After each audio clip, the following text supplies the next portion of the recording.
ככה הרבה נוסטלגיה. אני... לא מבין, איזה קטע לא מתרגשות. יאללה, את לא מותאמת, את לא מבינה סיטואציה. כן.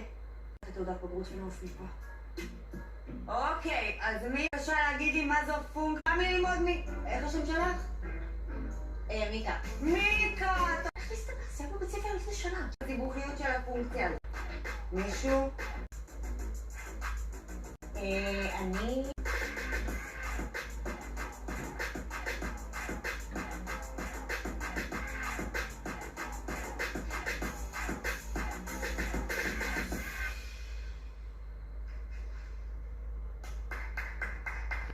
יפה מאוד, מיקה.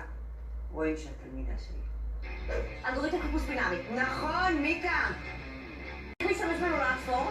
לפי רטוש והסצנריות, אבל לא טוב. תקשיבי, זה היה מדהים מה שעשית עכשיו בשיעור.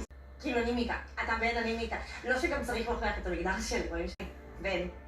כשהוא בן 17, אז את בת 19. בסדר, נו, באמת, זה רק דיברנו. לא ציירתי ממש, נראה לך שוב. טוב, לא משנה, בסדר, בואי הביתה, יש לנו מלא שיעורי בית. הציונים למשימות הזהב. בעדך, מה קרה לך? ואתה מדבר. זה יהרוס לך את החיים, בסדר? אתה עושה איתם סלפי, אומרים לך לצלם, אתה עושה איתם סלפי, ובסוף הם יוצאים טוב ואתה יוצא כמו חמור.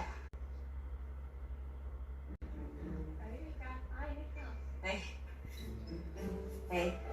אביב המורה שירה. איזה קונסטרקטור. צל בום פרוטוקול בר. וואו. מה אתה צלם? אתה? מה? כן, איך הוא נראה? זה איך הוא נראה לי, הוא חפף.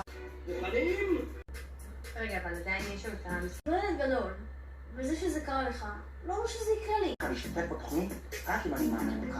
אף על הרגליים, אף על הרגליים. דבר ראשון שלומדים באימון זה להגיד מילים באנגלית. אף על הרגליים. רגליים זה קליפ. או ברבים פיתות. בטח יערו לי, אני אעזור לכם במטריצות. You needn't worry. שזה you don't need to worry. היי בן, מה קורה? כרגיל היית מדהימה. את ממש חכמה מגילך. 17. שזה גילי של 17, כן?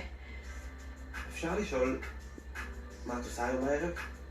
היום בערב, כאילו כזה, אתה יודע, כזה דברים רגילים של בני 17. זה ידע של שיעורי בית, כן? בדיוק. רוצה אולי שאחרי זה נעשה משהו? אני ואת? אתה צוחק, זה כאילו דבר